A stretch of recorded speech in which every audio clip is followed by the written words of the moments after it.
Hi everyone, welcome back to my channel. আজকে আমি তোমাদের বানিয়ে দেখাবো মাছের মাথা দিয়ে বাঁধাকপি। তো প্রথমেই আমি এখানে একটি বাঁধাকপি ভালো করে ধুয়ে কেটে নিয়েছি।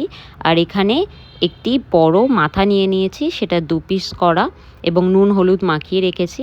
আর এখানে দুটো মাঝারি সাইজের পেঁয়াজ কুচিয়ে নিয়েছি, আর একটি মাঝারি সাইজের আলুও নিয়ে নিয়েছি।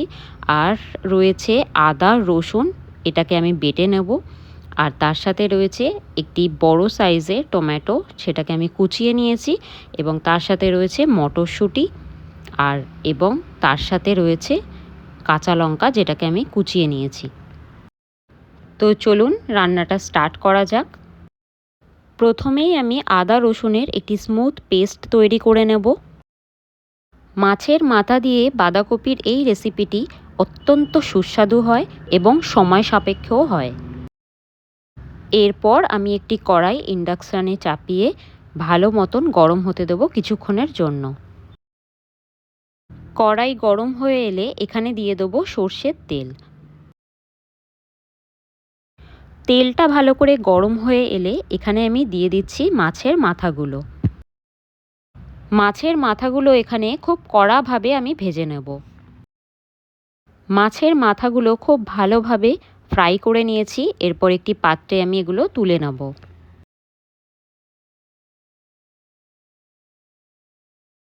মাছ ভাজার সেম তেলেই আমি বাকি রান্নাটা এখানে করে নিচ্ছি। এখানে আমি প্রথমেই ফোড়নের জন্য দিয়ে দেবো দুটো তেজপাতা, দুটো শুকনো লঙ্কা এবং অল্প একটু জিরে। ফোড়নটাকে 30 সেকেন্ডসের মতন ভালোভাবে ফ্রাই করে নেব। 30 সেকেন্ডস পর এখানে আমি দিয়ে দিচ্ছি আগে থেকে কুচিয়ে রাখা পেঁয়াজ। পেঁয়াজগুলো দিয়ে খুব ভালোভাবে ফ্রাই করে নিতে হবে যতক্ষণ না পেঁয়াজের কালার ব্রাউন হয়ে আসছে। পেঁয়াজের কালার হালকা ব্রাউন হয়ে এসেছে। এরপর এখানে আমি দিয়ে দিচ্ছি আগে থেকে কেটে রাখা আলুগুলো, এবং আলুগুলো দিয়ে খুব ভালোভাবে ফ্রাই করে নেব। 3 থেকে 4 মিনিট পর আলুগুলো ভালোভাবে ফ্রাই হয়ে এলে এখানে আগে থেকে কেটে রাখা কাঁচা লঙ্কা দিয়ে খুব ভালোভাবে কষিয়ে নেব। এরপর এখানে আমি আদা রসুনের যে পেস্টটি আমি করে রেখেছিলাম সেটা দিয়ে দিচ্ছি, এবং এটাকে খুব ভালোভাবে কষাতে হবে যতক্ষণ না আদা রসুনের কাঁচা গন্ধটা চলে যাচ্ছে। আদা রসুনের কাঁচা স্মেলটা চলে গেলে এখানে আমি দিয়ে দিচ্ছি কুচিয়ে রাখা টমেটো। টমেটো দিয়ে খুব ভালোভাবে 5 থেকে 7 মিনিটের জন্য কষিয়ে নিতে হবে। টমেটোগুলো অল্প একটু ভাজা ভাজা হয়ে এলে এখানে আমি গুঁড়ো মশলাগুলো দিয়ে দিচ্ছি। এখানে নুন দিয়ে দিয়েছি স্বাদ অনুযায়ী। এরপর 1 টিস্পুন হলুদ গুঁড়ো দিয়ে দেবো, আর তার সাথেই দেব 1 টিস্পুন লঙ্কার গুঁড়ো। লঙ্কার গুঁড়ো আমি Kashmiri red chilli powder use করছি কালারের জন্য, আর বাকি ঝালের জন্য ইউজ করব কাঁচা লঙ্কা। খুব ভালোভাবে মশলাগুলো কষিয়ে নিয়ে দেখুন টমেটো অনেকটা গলে এসেছে। এই অবস্থায় আমি এখানে দিয়ে দিচ্ছি আমার মটরশুঁটিগুলো। মটরশুঁটিগুলো অ্যাজ ইট ইজ দিয়ে দিতে হবে এখানে, আর 2 থেকে 3 মিনিটের জন্য কষিয়ে নিতে হবে। মশলা কষানো হয়ে এলে এখানে আমি বাঁধাকপিগুলো দিয়ে দিচ্ছি।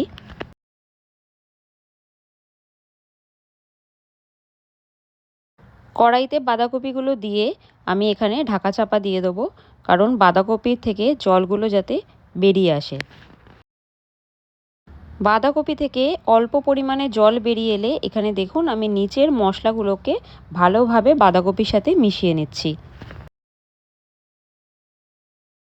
ঠিক এই রকমভাবেই ঢাকা চাপা দিয়ে 2-3 মিনিট রেখে তারপর আবার খুলে ভালোভাবে নাড়াচাড়া করে আবার ঢাকা চাপা দিয়ে রান্নাটা করতে হবে।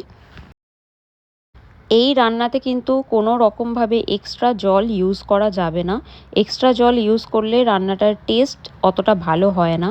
তাই বাঁধাকপির যা জল এখান থেকে বেরোবে সেই জলেই পুরো রান্নাটা করতে হবে। এখানে দেখুন বাঁধাকপি অনেকটা নরম হয়ে এসছে।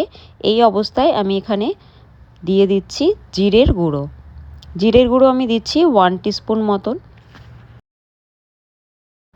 তার সাথেই দিয়ে দেবো ধনের গুঁড়ো। এখানে ধনের গুঁড়ো আমি 1 টিস্পুন মতন দিয়ে দিচ্ছি।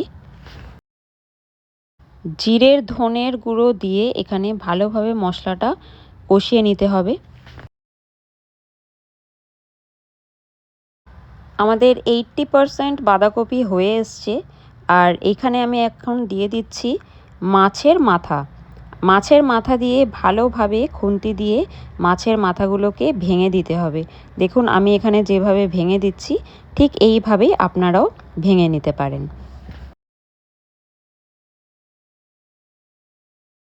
মাছের মাথাগুলো দিয়ে খুব ভালোভাবে কষিয়ে নিতে হবে বাঁধাকপির সাথে।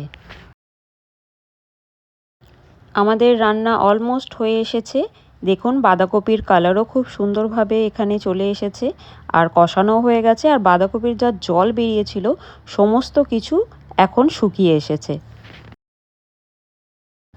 এখানে আমি দিয়ে দিচ্ছি 1 টিস্পুন মতন গরম মশলা। এখানে আমি ব্যবহার করছি সানরাইসের শাহি গরম মশলা। গরম মশলা দিয়ে খুব ভালোভাবে নাড়াচাড়া করে নিতে হবে। তারপর আমি দিয়ে দেবো ঘি। এখানে আমি 1 টিস্পুন মতন ঘি দিয়ে দিচ্ছি। ঘি দিয়ে কিন্তু অতি অবশ্যই ঢাকা চাপা দিয়ে দিতে হবে, নাহলে ঘিয়ের যেই এসেন্সটা আছে সেটা কিন্তু থাকবে না। মাছের মাথা দিয়ে বাঁধাকপির এই সুস্বাদু রেসিপিটি আমার একদম রেডি হয়ে গেছে। আপনারা যদি চান তাহলে বাড়িতে এই রান্নাটা ট্রাই করে দেখুন এবং আমাকে কমেন্ট বক্সে অবশ্যই জানাবেন। আর এই ভিডিওটা ভালো লেগে থাকলে লাইক, কমেন্ট এবং সাবস্ক্রাইব করে দেবেন। দেখা হচ্ছে পরবর্তী ভিডিওতে। By everyone.